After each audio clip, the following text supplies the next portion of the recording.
윤 대표님, 네. 이 개항을 해서 원래 출마를 했던 네. 유동규 후보 네. 네. 사퇴를 하고 원희룡 후보 지지를 선언했습니다. 네. 유동규 전 성남 도계공 네. 도시개발공사 기획본부장 사장 직무대리를 했지 않습니까? 그분이 28일자로 네. 자전 에세이 당신들의 댄스 네. 이런 책을 지금 출간을 할 예정입니다. 네. 지금 저한테도 아직 책은 안 왔는데 주요 내용들이 지금 왔고 일부 언론에서는 그 내용을 발췌해서 보도를 하고 있는데 그 중에 이제 가장 관심을 끌고 있는 것이 아무래도 권순일 전 대법관과 이재명 간의 재판 거래 문제 아니겠습니까? 그렇죠. 이 건으로 해서 지난 21일에 반부패 수사 3부에서 중앙지검 압수수색까지 했어요. 권순일 전 대법관 사무실에. 그런데 지금 이 유동규 자전 에세이에서는 이 부분이 상당히 적나라하게 이렇게 표현이 되어 있네요. 네, 그거 그렇죠. 보니까 욕이 나와요. 욕이 나와. 이재명이라는 정치인은 애당초 나올 수가 없는 사람입니다. 그렇습니다. 예? 그 대법원에서 확정 판결 받았으면 끝나는 건데 이 권순일 대법관이라는 이 불구대천 역적이 봐줬다는 거 아니에요 지금? 그렇죠. 예? 그 공직선거법 2심에서 벌금 300만 원 받고 끝나는 거였어요. 근데 그 대법 전원 합의체에서 무죄 받아가지고 근데 그 책에 나오는 게 그 책에 나오는 게 김만배가 권순일한테 로비해가지고 그걸 뒤집었다는 거 아니에요. 그래서 김만배가 그랬대요. 그 책에 하면은 내가 이재명 이 재판 1심에 판사한테 180억 썼다. 근데 1심에서는 무죄가 나왔었습니다. 그렇죠. 180억의 야크가 먹겠다. 근데 익혀지더라고요. 근데 2심에서는 씨알도 안 먹겠다고 그랬대요. 그러니까 2심에서는 300만 원 받으면 끝나는 거예요. 정치 생명 끝나는 겁니다. 출마도 못 하고. 근데 3심에 가서 앞두고 김만배가 비타 500을 싸들고 박스 싸들고 권순일한테 8번을 갔대요. 비타 500에 비타 500만 있었겠습니까? 그 안에 있잖아요. 현금 덩어리가 있을 가능성이 많죠. 8번을 방문했대요. 그리고 또 재판 결과가 나온 다음에 화천대유에 권순일을 고용해가지고 월 1,500 그리고 2억 고문료 연 2억 고문료를 줬다는 거 아니에요? 그러니까 김만배가 유동규한테 얘기했답니다. 쌍방울을 통해서 권순일한테 로비에서 성공했다. 쌍방울 돈이 또 흘러나오니 흘러간 것 그렇게 같아요. 봐야죠. 그때는 대장동 사업이 안 될 때니까 그것이 아직 시작이 안 될 때 아닙니까? 그렇죠. 대장동 사업을 일으키려고 하는 때였기 때문에 또 쌍방울한테 어떻게 해가지고 그 돈이 권순일한테 갔다 그 얘기 아닙니까? 그렇죠. 이 일이 해결되는 걸 보고 최재경 왜 박근혜 전 대통령 청와대 민정수석했죠? 인천지검장도 하고 그때 그랬잖아요. 김만배가 나보다 힘이 더 세다. 그러네요. 그런 얘기를 했대요. 그러니까 김만배가 내가 1심 판사한테 180억 썼다 이 얘기를 들어보면은 이 1심 판사가 그때 누구였는지 모르겠습니다만은 이 수사를 해야 할 거 아니에요. 그렇죠. 수사해야죠. 그런데 무죄가 나왔지 않습니까? 1심 때는. 그렇죠. 2심 때는 씨알도 안 막혔는데 300만 원의 벌금형이 나와서 그렇죠. 이게 그 1심, 2심 판사 좀 공개했으면 좋겠어요. 2심 씨알도 안 먹힐 정도로 이 청백리 판사가 누군지 이 포청천 같은 사람의 2심이 특히 이 책에 보면은 백종선이라고 네. 이재명의 그 성남시장 때 수행비서가 백종선입니다. 그쪽에 이 출신이라는 주목 출신이라는 말이 있는데 그 사람이 유동규한테 권순일에게 약을 쳐놨다. 약이라는 게 돈 아닙니까? 쥐약 놨다. 그 얘기거든요. 그렇죠. 약을 쳐놨다. 그렇게 한 것을 자기가 똑똑히 들었다는 거 아니에요? 김만배는 아주 날짜까지 그 지정을 해서 얘기를 한 것 같은데 2020년 10월에 대법원 판결이 난 직후에 수원시 정자동 SK 아파트 그 스포츠센터 앞에 거기서 지금 이 얘기를 했다는 거 아닙니까? 그 쌍방을 통해서 내가 로비 다 해나가 끝났어 이렇게 얘기하더라는 거 아닙니까? 그렇죠. 예. 그러니까 이 부분에 대한 지금 수사가 보안부패 3부에서 이제 시작을 했는데 이것도 거기서 시작하는 것은 변호사법 위반입니다. 그렇죠. 그동안에 이 수사를 하려고 압수수색 영장을 3번이나 청구했는데 법원에서 제19 감사기관이라고 김명수 사법부대장 다 기각해버렸다는 그렇죠. 거예요. 수사를 다 못하게 했죠. 그래갖고 이번에는 거기 뇌물 뭐 이런 거 50억 그거 싹 빼고 변호사법 위반만 했더니 내줬다는 거예요. 마지못해서 내준 거죠. 네, 그러니까 권순일에 대해 수사가 하나도 안 됐어요. 50억 플러스 알파 로비설이 있었는데 저 책에도 나오면은 이 김만배가 제일 자주 입버릇처럼 하던 말이 무슨 말이냐면 수남이 형, 영수 형, 재경이 형이래요. 수남이 형이 누구랬어요? 김수남 검찰총장, 영수 형, 박영수 저 특검 했던 사람, 재경이 형, 최재경. 그러니까 검찰에서 봐준 건데 이 사람들이 검찰이니까 여태까지 수사 제대로 안 한 거예요. 그렇죠. 예. 그래서 참 이 사람들의 로비가 또 이 김수남, 박영수, 최재경이 나서면 어느 검사들이 수사를 하겠습니까? 그렇죠. 수사 못하는. 그 최재경이는 완전히 이재명 끈아풀처럼 했대요. 거기 보니까 이재명한테 뛰어가가지고 지사님 경기지사 할 때 이낙연 캠프에서 대선 후보 결정할 때죠. 민주당. 경선 직전 뭐 이낙연 쪽에서 대장동 관련해서 터뜨렸다는 정보가 있습니다. 뭔가 터뜨릴 것 같다는 전문가가 좀 대비를 하셔야겠습니다. 이런 것까지 가서 찔러줬대요. 그래서 참 최재경이라는 사람 참 실망했어요. 그래서 최재경이가 박근혜 때 민정수석 발령나니까 김만배하고 또 얘기할 때 그랬대요. 지금 그 민정수석 하면은 다음에 이재명 대통령 되면은 법무부 장관 못 하겠네? 이런 얘기까지 했대. 자기네끼리 인사발령도 다 한 거예요. 또 하나 이 책에서 지금 아주 또 이 눈여겨볼 대목이 이 김만배가 로비를 해갖고 당시 이재명이 이 통진당 사건하고 연루가 됐었는데 그 사건에 당사자 한 명으로 명단 사건 수사 대상의 명단에 들어 있었는데 김만배가 그 당시 수원지검에서 수사를 했는데 수원지검장이 김수남입니다. 그래갖고 김수남이가 그 통진당 사건을 수사를 해서 이석기 잡아놓고 통진당 해산하면서 검찰총장이 된 거예요. 그렇죠, 그렇죠. 이 수원지검장이 검찰총장이 돼버린 거예요.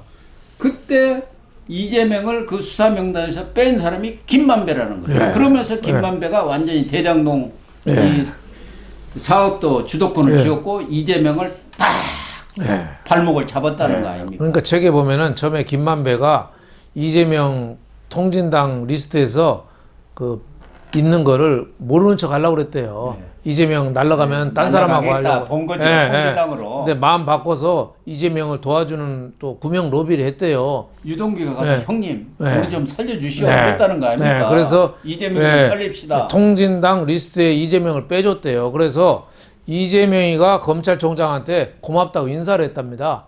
그랬더니 김수남이가 총장이 됐을 때 그러니까 검찰총장이 그랬대요. 나한테 인사하지 말고 김만배한테 알아.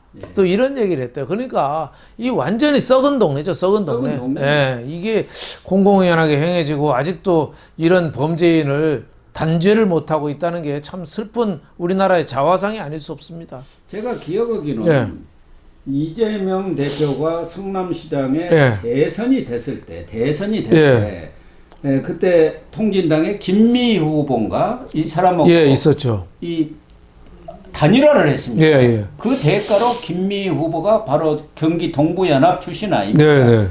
그래서 당선이 된 뒤에 2011년 1월 그 나눔 환경이라는 이곳에 청소 용역업체인데 2013년부터 2019년까지 56억 원의 수의계약을 해줘갖고 6건인데 그래서 이 돈이 경기 동부연합의 자금줄이 된 겁니다. 그걸 이제 이 이석기 수사를 하면서 통진당의 자금줄이 어디냐? 그러니까 이 나눔 환경에서 돈이 들어오는 거예요. 통진당이 간첩질하고 이적행위 한 거를 이재명이가 그 틀에서 자기 영역 틀에서 봐줘서 돈을 만들어준 거죠. 그렇게 자금 조성을 이재명이가 파이프라인 역할을 한 거예요. 그걸 이제 수사하려고 했는데 김만배가 힘을 써가지고 빼버렸다는 거죠. 네. 김수남한테. 물론 김수남은 네. 전혀 그런 것도 없다. 우리는 원칙대로 수사했다. 이렇게 얘기를 하고 있어요. 그게 그러나 검사가 그만큼 힘이 크다는 겁니다. 예. 누구든지 기소하고 안 하고 자기 마음대로거든요. 예, 기소권을 갖고 있으니까 그냥 수사 단계에서 빼면은 뭐 그건 재판도 안 열리니까. 그러니까 참 검찰 뭐 독재니 뭐 여러 가지 그건 말도 안 되지만은 검찰이 무소불위 권력을 마음대로 휘두르고 있는 건 사실이고 그 검찰하고 야합해서 여태까지 정치적으로 커온 게 또 이재명이죠. 예. 또 하나 책에서 뭐 그동안에도 좀 알려졌습니다만은 이 대장동 사건의 사달이 난 것은 네. 거기서 어마어마한 수익을 얻었지 네. 않습니까? 네, 그렇죠. 그걸 예. 이제 저수지에 넣어놨는데 그 돈을 인출하는 과정에서 이제 분란이 생긴 거 아닙니까? 그렇죠. 예. 그분이 누구냐? 그렇죠. 이 문제가 생겼는데 지금 유동규 이야기는 이 책에서 자기 주장이죠. 자기가 좀 자기도 내 몫을 달라 이렇게 돼가지고 그쪽하고 껄끄러운 관계가 생겼다는 것 아니겠습니까? 그러니까 이 대장동 나머지 김만배를 중심으로 한 이 팀들이 자기가 그분이라 유동규가 그분이라는 걸로 씌워가지고 그렇죠. 유동규한테 몽탕 죄를 뒤집어 씌워서 이 뇌물죄로 그렇죠. 집어넣어버렸다는 것이죠. 그렇죠. 그러니까 유동규가 미치고 팔짝 뛸 노릇이죠. 예. 그러니까 유동규도 자기가 자살 시도를 2번이나 했다잖아요. 자기도 죽을 뻔했다는 거 아니에요? 예. 구치소에 있는데 변호사 붙인다고 감시병 들고 거기서 완전히 그냥 폭발을 한 거 아니에요? 그렇죠. 대장동이 3억 투자해서 4,041억 돈벼락을 맞은 거니까 은행 강도들이 은행 털고 수익 배분할 때 꼭 총싸움 하거든요. 서로. 그러니까 이재명, 그 김만배 뭐 이쪽 다 총싸움 한 거죠. 그러니까 이재명은 김만배 수익이 거의 절반은 이재명이라는 사람 저수지에 있다는 게 유동규의 주장이거든요. 그러니까 이거는 앞으로 재판 결과를 통해서 좀 더 규명이 돼야 될 사안이 아닌가 이런 생각이 좀 듭니다. 유동규의 주장이긴 하지만은 이 그동안에 나왔던 얘기가 이해되는 측면이 많이 있어요. 아, 이래서 이랬구나. 전체적인 맥락을 이해하는 데는 굉장히 도움이 되는 그런 책 같습니다. 그러니까 유동규 씨는 자신에게 모든 죄를 뒤집어 씌워서 아예 그냥 날려버리려고 했고 또 하나는 이른바 윤석열 커피 사건이라는 것을 일으켜가지고 그게 이제 김만배와 신앙님 간의 가짜 그렇죠. 있지 않습니까? 그렇죠. 그래서 대장동 몸통을 바꿔치기 하는 이런 전체적인 그림을 누가 그려가지고 시행에 들어간 거예요. 그게 누굴까 이렇게 퀘스천 마크를 붙인 것 같은데 그게 혹시 박영수가 아닐까 뭐 이런 것 같아요. 네, 그럴 가능성도 또 상당히 있죠. 박영수가 거기에 깊이 개입을 했었지 않습니까? 뭐 대장동 사건에. 그래서 거기서 150억인가 뭐 받고 막 그랬지 않습니까? 그렇죠. 뭐 딸도 뭐 아파트도 받고 뭐 참 박영수라는 사람이 박근혜 그 특검 받아가지고 얼마나 가혹하게 수사를 했어요. 본인은 한쪽에서는 엄한 수사를 한다면서 정의의 사자처럼 하고 한쪽에서는 저렇게 범죄자들하고 은행 강도처럼 연루가 돼가지고 돈 빼먹고 자기 사익 챙기고 참 박영수라는 사람은 조선시대 같으면 아마 저 목을 거리에 효수할 겁니다. 효수 목을 쳐가지고 시장 통에다가 장대에다 세울 거예요. 그만큼 이중적인 잣대고 국민들한테 큰 실망과 환멸을 준 거죠. 박영수, 권순일 정말 나쁜 사람들이죠. 어쨌든 이 책 제목이 당신들의 댄스 아닙니까? 그런 사람들이 다 이재명이가 따라놓은 판 위에서 댄스 다 춤추고 있는 거죠. 그렇죠. 그 하수인들이 돼가지고 춤추다 다 망한 건 아닙니까? 그렇죠. 결국은 유동규가 돈 먹었다고 잡아놓으려고 했는데 결과적으로는 김용정 지사가 지금 들어가 있지 않습니까? 그렇죠. 유동규는 나가서 돌아다니고 그렇죠. 있고. 유동규도 자기가 죄 없다는 건 아니에요. 나도 죄 있다. 나는 내가 한 만큼만 죄를 받겠다. 이재명이나 저 권순일이나 박영수 이런 사람들도 니네도 죄 졌으니까 니네도 니네만큼 죄값 받아라. 틀린 얘기 하나도 아니죠. 그렇습니다. 김만배 너도 죄 졌으니까 네 죄값 받아라. 네 돈 먹은 거 내놔라. 뭐 이런 거죠. 유동규 씨가 책에서 주장하는 내용들은 유동규 본인의 주장이고 그것이 사실 여부인지는 지금 알 길은 없지요. 그렇죠.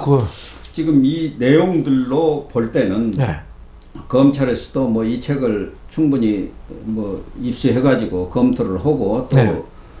유동규가 그동안 검찰 수사를 오랫동안 받았기 때문에 검찰에서 진술을 네. 했을 것으로 보지만 지금처럼 유동규가 얘기한 네. 내용들이 사실이라고 한다면 이건 정말 이게 다 이재명하고 연관되는 그렇죠. 것이고 그렇죠.